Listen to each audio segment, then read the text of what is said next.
What's up guys, welcome back to another video. So today we have another special guest, Stephen Breen.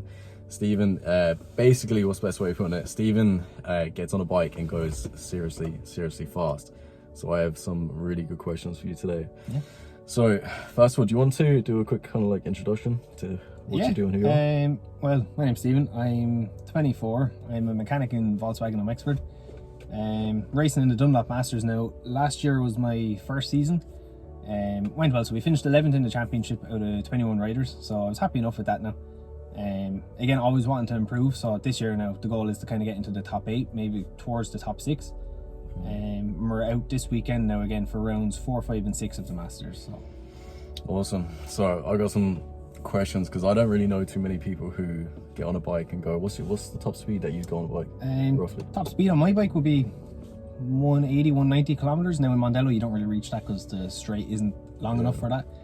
We're probably getting up to around 130, 140 kind of consistently kind of throughout the last. Still fast. So first question, what made you actually, you said you're 24? Yeah. So what made you, you're still like insanely young, so what made you get into motorbike racing? So me and two of the lads used to go down to the gym in Waterford, and it's random, so it makes no sense now, but on the way back we were driving back from Waterford from the gym, and basically a fast car went past. I thought, that sounds kind of cool. I thought that was cool. And then the lads showed me a video of bikes then, of bikes doing like savage speed, and just from there I was like, okay, I want a bike. So 2 weeks later I bought a road bike. Had the road bike for a year, did a track training day with Stephen Breen, one of my sponsors, 2 Wheels Training, and did a track training day with him. Then from there I was just hooked. So I sold a road bike a week later, drove to London and bought a race bike. Just like that? Yeah. And what age was you? Then I would have been about 21 when I kind of started to get into it. Yeah, that's crazy. And like, when you actually started, was there a moment where you were like, I don't know, say 6 months in, this is too risky, this is like, I'm pushing, like I'm too young? Was there ever that, like, no, you were just hooked, like, that's cool. No, you don't think about the risk, there's no. Alright, okay. So like, how can you best explain when you are on a track and you're doing say 140, 150 kilometers an hour, and it's just you on these 2 wheels, and you've got like, I don't know, what's that, probably another 15 bikers around you, say? So in my class it's actually mental this year, so in total there's 36. That's a lot. So explain, you helmets on and you low down, and 150 kilometers an hour, and there's bikers around you. What does that feel like? There's nothing, it's not like you're in a car, like what, like that is face and fear, like that's... I mean that's why I do it, like that's it's that whole thing. It's like as soon as the helmet goes on, like you'd be nervous before a race, but then as soon as the helmet goes on, you do your sighting lap, you come around, you line up on the start line. As soon as you go, there's nothing, like there's no nerves, no nothing. You're just focused on the next corner or the next chap in front of you that you want to get in front of. There's no anything else. It's just focus. It's like escape. It's like meditation. I think it's like meditation. It's like there's nothing else. Like it's just relaxing, as 150 kilometers an hour can be. Like it's quite crazy how, because obviously some people have different ways of doing meditating, and that just blows my mind that you can be doing 150 kilometers an hour on a bike, and that's what's meditating to you. That's what's peaceful, like because all you can focus on is the next corner. Because if you don't focus on that one next corner, you crash. So all you have to do is next corner, next corner, next corner, the whole way around. And that's all you do for say 20-25 minutes. I suppose like it's whatever you put your focus on. Sometimes like whatever people put their focus on, that's their meditation. And if you are so insanely focused on that moment, maybe that's what does it for you. So when have you ever had to overcome like challenges, like when, not at the start when you were like doing it for a bit of fun, but when you start getting serious and you're falling off the bike? Because that's obviously what they say, you have to, you're not pushing the bike fast enough unless you start coming off the bike. So was you ever had moments where you're on track and you fall off the bike, you either hurt yourself, you wreck the bike, it's costing you money, or these challenges, was it ever that, okay, I don't want to do this anymore? There's never that I don't want to do it, but there was a thing was like, so say the start of this, last year I had a good few crashes. I think I had about 8 or 9 crashes last year. So it was tough, but last year I kind of knew I was learning. So it was kind of, it's just part and parcel. Like you were pushing the bike on 2 wheels kind of as hard as you can. So it's bound to go wrong eventually. Now this year then, I was kind of hoping to kind of, I'm still hoping. Obviously I am going to improve this year and get better results. But there was a crash there the first track day of the year. And so the first practice day of the year, Came off going into turn 7A, so the first part of a corner. Just lost the front, so it was going in too hot. Trail braking was a little wide. Took the front, hit the ground. After that one, I was kind of like, a little part of my mind was like, am I good enough to do this? Yeah. Like that was the thing. It wasn't like, oh, I'm worried about me or the bike or anything like that. It's, am I actually good enough to be here? And then got that bike back together, went out and did my fastest lap after that. So it's... I think what you just said there is questioning yourself. Are you good enough to be here? Yeah. Because that's something that I do Yeah, pretty much every single day. Yeah. I still question, can I run a brand? Can I develop myself? Can I do more? Can I continue this? Yeah. It's something that, like, I'd even wake up during the middle of the night, still to this day, going, I don't know if I'm good enough. Like, Yeah. you know what I mean? And is that where you then have to question yourself then every now and again? No, that's only there for a little bit. As soon as I get back out on the bike again, I'm like, just focus. It's gone. Let's go. Yeah, and that's what I'm like when I wake up in the morning after having them thoughts in the night.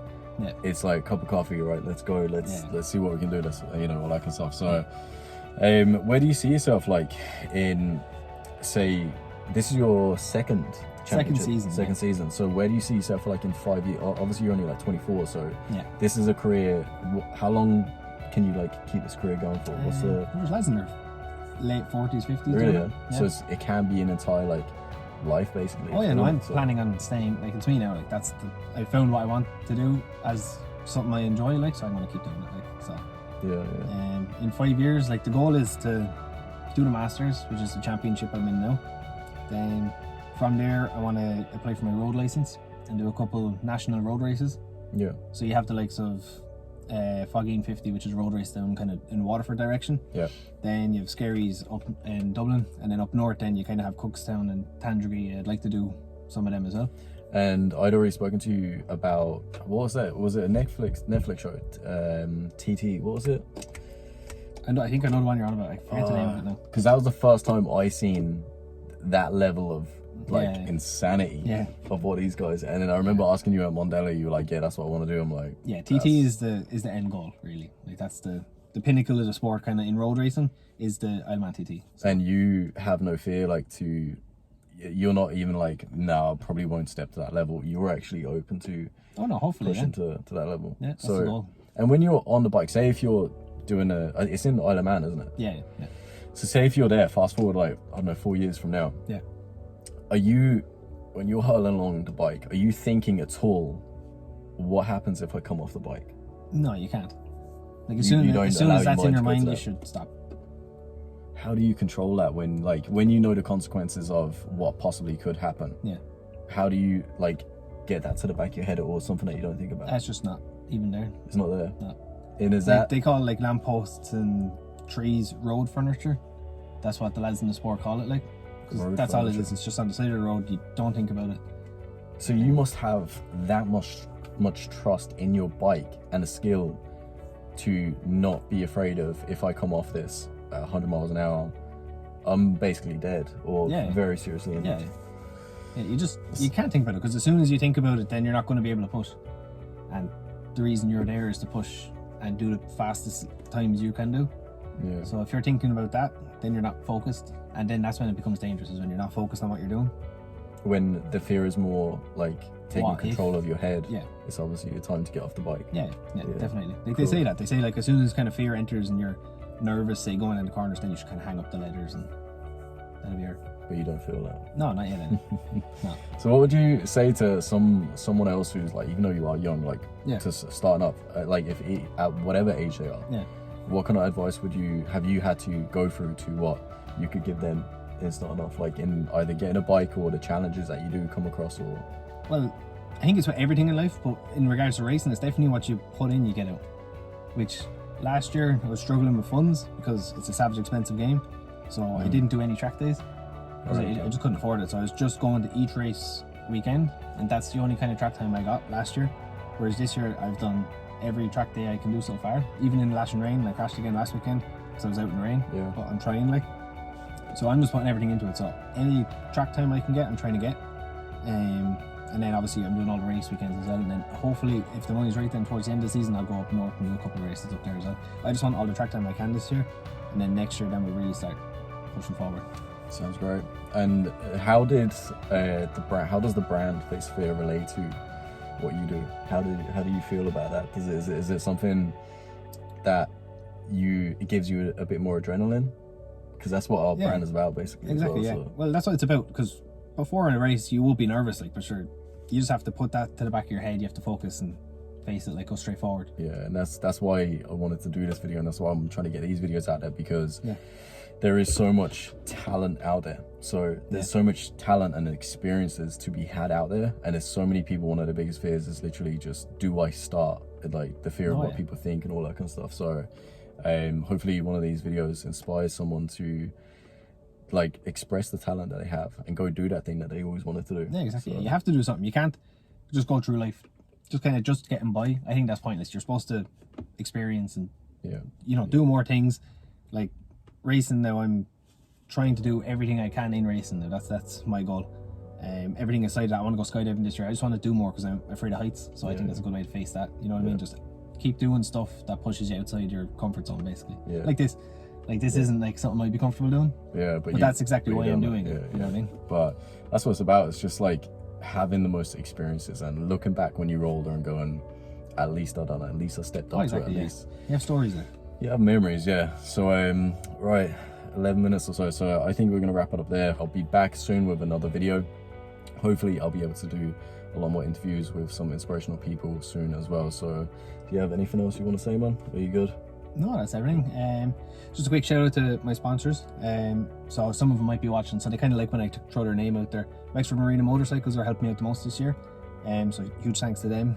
Key to Balance is a massage and sports taping company that's just opened in Wexford town. Obviously I work for Wexford Volkswagen. They're helping me out this year as well. And then, like I mentioned before, Two Wheels Training then, and of course Face the Fear then as well for coming on board this year. Happy days. Can't wait to get that sign up there as well. Can't wait. So this Saturday I'm looking forward to it. So guys, give me shoot me a DM if you have any other questions, but we'll be back soon with another video. Catch you later, guys.